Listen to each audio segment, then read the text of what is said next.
La phrase complexe, partie 2.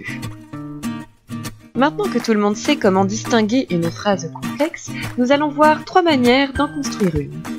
La juxtaposition, la coordination et enfin la subordination. Afin de pouvoir les distinguer les unes des autres, il vous faut repérer dans un premier temps les propositions qui composent les phrases. Puis, il vous suffit de regarder ce qui les relie entre elles. Les propositions seront ainsi dites juxtaposées si elles sont reliées entre elles uniquement par un point de ponctuation faible, c'est-à-dire point-virgule, virgule et 2 points. Par exemple, dans la phrase « Mon dragon est heureux, il fait beau dehors », l'élément reliant les 2 propositions entre elles est le 2 points. On dira donc que ces propositions sont juxtaposées. En ce qui concerne la coordination, on parlera de propositions coordonnées.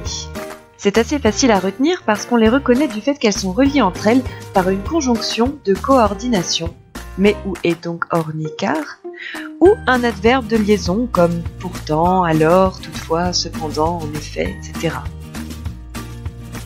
C'est ce qu'on retrouve par exemple dans la phrase « Grudule a mis ses lunettes de soleil car il fait beau ».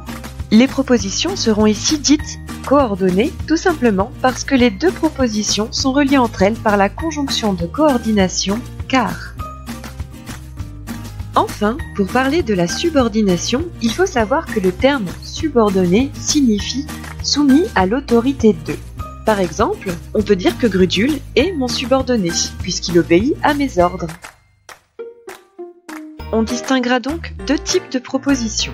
Une proposition principale, c'est-à-dire celle qui portera l'information la plus importante de la phrase et qui pourra fonctionner de manière indépendante, et une proposition subordonnée qui complétera la principale, sera sous ses ordres et n'aura aucun sens toute seule.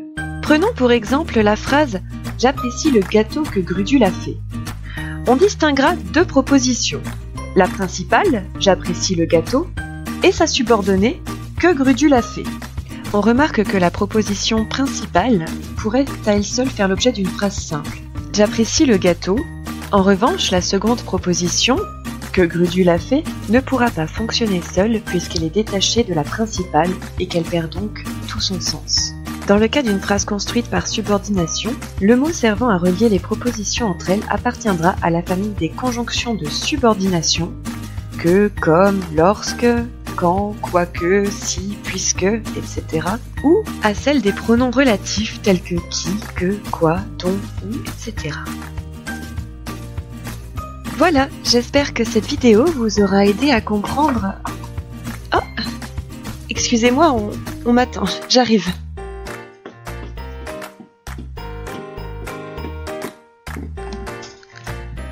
Ah, donc je... Mais Grudule ? Oh, Grudule a disparu.